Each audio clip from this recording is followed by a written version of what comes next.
Përshëndetje dhe mirë se po takohemi në këtë përmbledhje të disa nga informacioneve nga java që po lëm pas.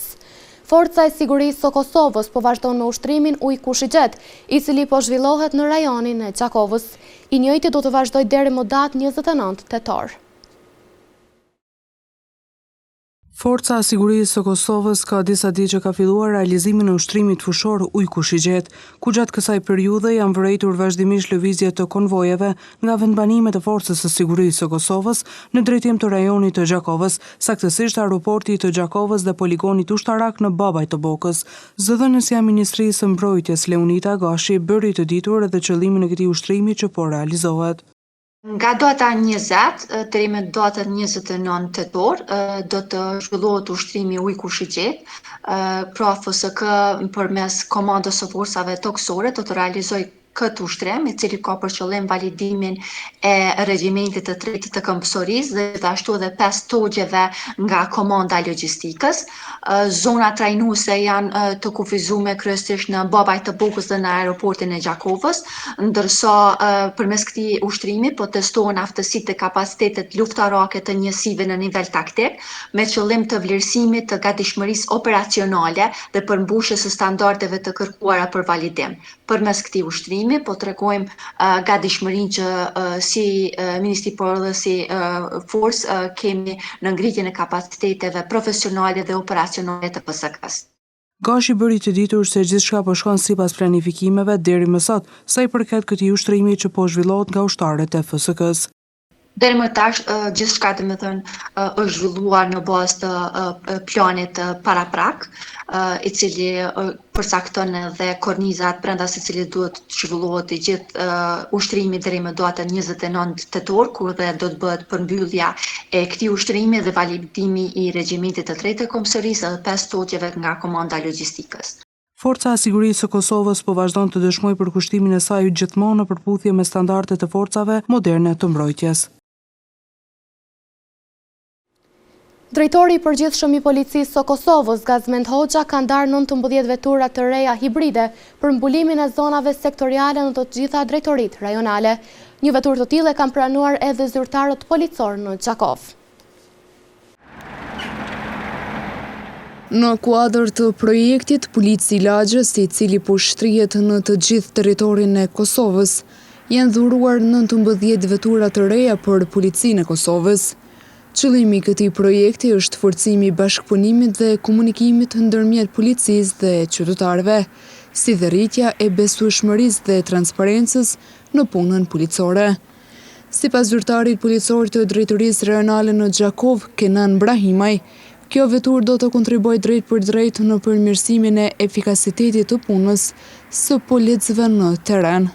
Drejtoria e përgjithshme e Policisë së Kosovës ka bërë shpërndarje disa vetura në regione të ndryshme policore në Kosovë, gjithashtu edhe stacioni policor i Gjakovës është pajisur me një veturë të tillë.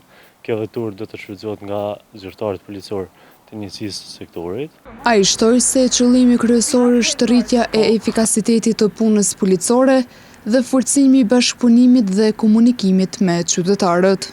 Qëllimi është ngritja e eficiencës së punës së zyrtarëve policor, gjithashtu bashkëpunimi dhe bashkëbisedimi me qytetarët, ngritja e nivelit të këtij bashkëpunimi. Zyrtari Ibrahimaj tha se kjo veturë ka qenë shumë e nevojshme. Ka qenë shumë e nevojshme, pasi që zyrtarët e njësisë së sektorit në stacionin policor të Gjakovës ka qenë të pajisur me një veturë dhe kjo do të jetë ndihmesë policëve të kësaj njësie.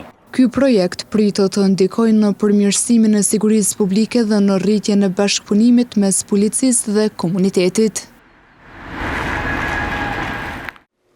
Mbesim te policia dhe ndjekim disa informacione nga aksioni Road Poll, i cili u zhvillua për disa ditë me radhë, e nga i cili thuhet se janë arritur rezultate të kënaqshme.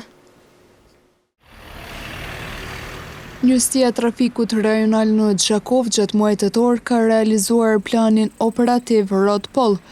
Kapiteni Albin Saçia tha se qëllimi kryesor i këtij plani është rritja e prezencës policore në të gjitha rrugët e rajonit të Gjakovës, që përfshin edhe komunat e Malishevës dhe Rahovecit. Njësia e trafikut rajonal në Gjakovë, si çdo muaj, i realizon aktivitetet operacionale të planit Red Pole. Është një qëllim që të shtohet prezenca në të gjitha rrugët në rajonin e Gjakovës, ku përfshihen 3 komuna, Gjakova, Malisheva dhe Rahoveci. Në planin Red Pole të realizuar në muajin tetor, si qëllim kanë qenë ngritja e sigurisë rrugore në gjithë rajonin e Gjakovës dhe po ashtu fokusi i veçantë ka qenë në kundërvajtjet të cilat po rrezikojnë edhe jetën e njerëzve si shpejtësia, përdorimi i telefonit dhe po ashtu edhe përdorimi i rrypit të sigurisë. Mes tjerash, kapiteni Saçia tregoi fokusin e këtij plani operativ. Si fokus veçantë pra kem pas shpejtësinë e lëvizjes, kem pas përdorimin e telefonit si kundërvajtje e rrezikshme dhe përdorimi i rrypit të sigurisë. Domethënë qëllimi të këto kundërvajtje ka qenë duke marrë parasysh se shpejtësia është një kundërvajtje që rrezikon jetën e njerëzve, që përmes patrollimeve me automjetin inteligjent, me automjetin me radar mobil dhe mbajtjes së pikave të kontrollit në vende ku i konsiderojmë pika të zeza, të ndikojmë që të ka sa më pak kundërvajtje dhe sa më pak aksidente në kundërvajtje në fjalë.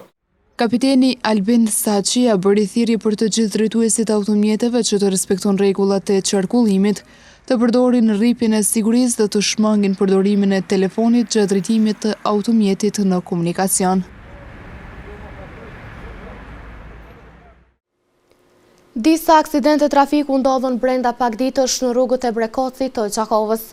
Nga banorët u kërkua më shumë kujdes nga vozicit e patrullime më të shpeshta nga policia. Mediumi i televizionit Syri disa herë ka raportuar pra këtu në Brekoc për aksidente të shumta gjatë këtyre muajve të fundit dhe mbrëm ka ndodhur një aksident trafiku ku një vetur ka shkelur 2 këmbësor. Detaje më të hollësishme të ndjekim materialin e përgatitur. Disa aksidente komunikacioni ka ndodhur së fundmi në rrugët e Brekocit, e për këtë situatë komuniteti i kësaj zone ka ngritur alarmin për siguri më të madhe rrugore, pasi në këtë fshat u regjistruan disa aksidente, siç janë goditjet e këmbësorëve, vetë aksident me fatalitet, pastaj aksidente me motociklet dhe të tjera raste, që po bëhen shqetësimi vazhdueshëm edhe për qytetarët tjerë që frekuentojnë këtë pjesë. Na kena bë apel edhe në komunën, kuvendin komunal edhe në policisë, disa ankesa kena dërgu, për shkak se në mos respektimi i komunikacionit qytetarë që vozitin shumë shpejt, për shkak se një arsye se janë të ka aksidente, ka shkelja të këmbësorëve, shenjat komunikacionit nuk i kanë vendus, për atë arsyen edhe nuk vozitja është te kaluar me shumë shpejt. E kisha bë apel se të marrin masa prap, kena bë kërkesën për policë shtrin, policia nuk vin, e kena ftuar disa herë për me kthyer komunikacionin, shpejtësinë, po nuk kanë marrë masa, por gjo veç vim edhe nuk kanë ardhur. E largohet zotit, taksiratin, rrezikin, të keqen, për çdo sen. Apo ndjeni të rrezikuar se i përket? Po, da shpeshën të bave që i largohet zotit, edhe robi, pak, mërujt. Kujtojmë se mbrëm në këtë zonë ka ndodhur një aksident trafiku në rrugën Drenica, ku janë përfshirë 2 këmbësor, një i rritur dhe një i mitur. Lajmin për televizionin Syri ka konfirmuar Vlera Krasniqi nga zyra për informim dhe marrëdhënie me publikun në drejtorinë rajonale të policisë në Gjakovë, ku si pasojë e aksidentit të 2 personat e përfshirë kanë marrë trajtim mjekësor. Ndërkohë banorët kërkojnë një vetëdijsim më të shtuar nga ngasësit e automjeteve dhe kontrolla më të shpeshta nga zyrtarët e komunikacionit rrugor, me qëllim të parandalimit të aksidenteve tjera. Gjatë ditës së enjte ne ju sollëm disa pamje as pak të mira nga rruga Bujaroka. Një pjesë e rrugës e cila sapo është asfaltuar, tashmë është dëmtuar e në sipërfaqe kanë filluar të dalin disa bimë.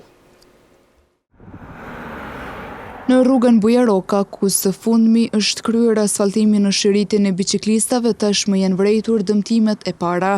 Siç shihet edhe në pamjet e kamerës së televizionit, asfalti ka filluar të qahet në disa pjesë, ndërsa nëpër të ka filluar të dalë edhe bari e bimë të tjera.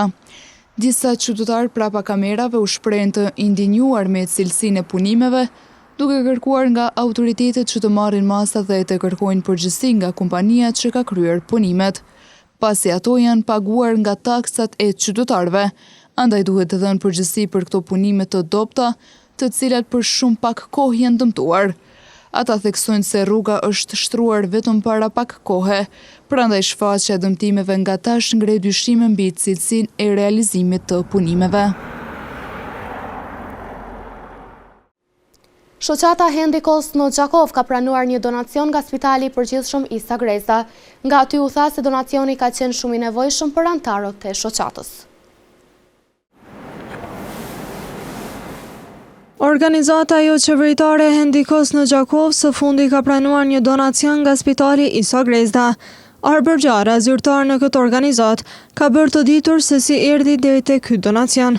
Na jemi informuar që Spitali Regional Isa Greza në Gjakov ka pranuar një donacion, një numër të konsiderueshëm pajisjeve, dhe më njëherë koordinatori i terrenit i cili është i angazhuar në kuadër të organizatës tonë ka kërkuar takim me drejtorin e spitalit, i cili ka njoftuar që më njëherë pas të furnizimit të gjitha raporteve me pajisjet e nevojshme, pjesën e pajisjeve të mbetura do t'i sjellë si donacion në organizatën tonë.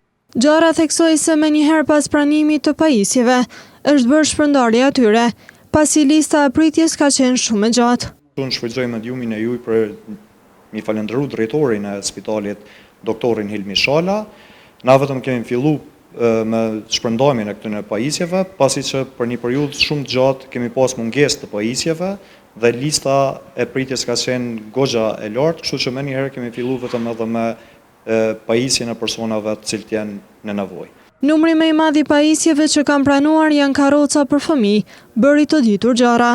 Vlen të theksohet që pavarësisht numrit konsiderueshëm të pajisjeve, po fatkeqësisht numri më i madh i këtyre pajisjeve janë karroca për fëmijë, ndërsa kërkesat e na janë të gjitha moshave, megjithatë besoj që kanë më qenë mjaft produktive qoftë për fëmijë, po ashtu edhe për pajisje tjera të cilat mund të shfrytëzohen prej personave të rritur. Hendikos është vetmi organizatë jo qeveritare që pos personave me aftësi të kufizuar, pajisin edhe të gjithë personat e tjerë në nevojë me mjete të ndryshme ndihmëse. Agjencia e Ushqimit dhe Veterinës ka nisur fushatën vjeshtore të vaksinimit nga ajri. Ky aksion është ndërmarrë për të parandaluar tërbimin e kafshëve të egra.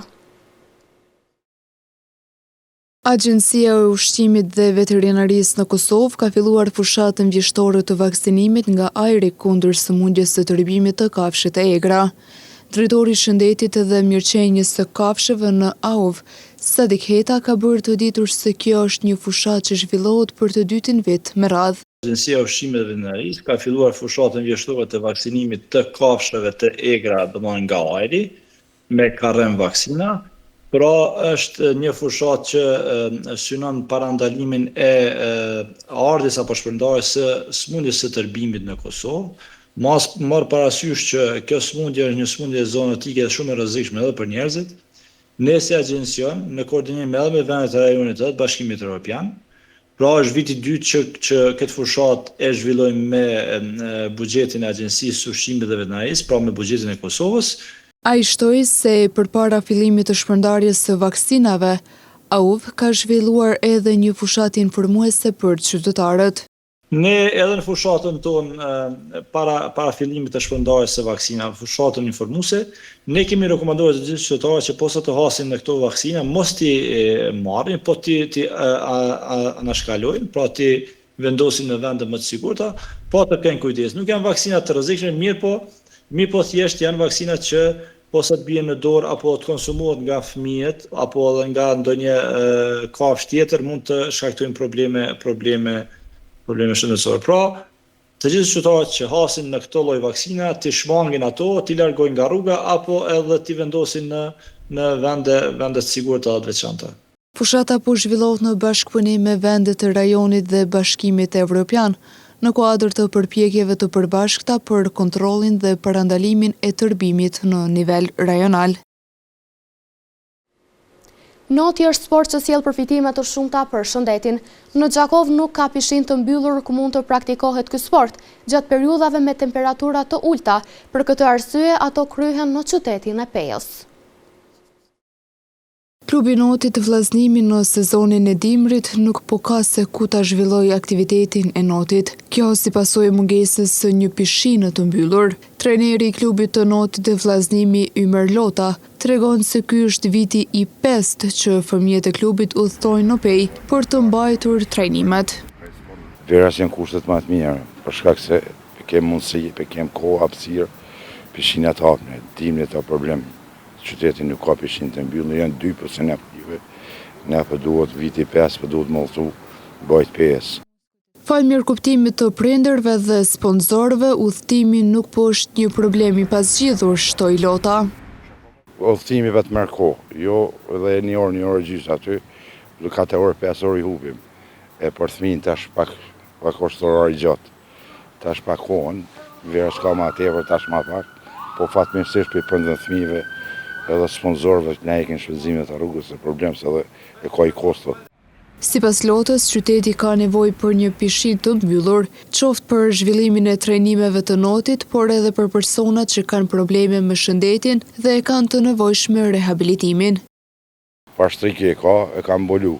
Nërtili është, nuk është aktiv, nuk kem shtatënor, për komunën, për i budget që e kanë, nuk ka kur gjohish mi boj pishin gjysmë olimpikit, deqani ato bo. Nuk ka kostot madhe, për ty e për mua shumë, për komunën nuk ka shumë, qyteti ka nevoj për ta. Nuk ka vesh për çështje klubit, po dhe për shëndet, ka njerëz që jenë me probleme, po ka nevoj për pishin.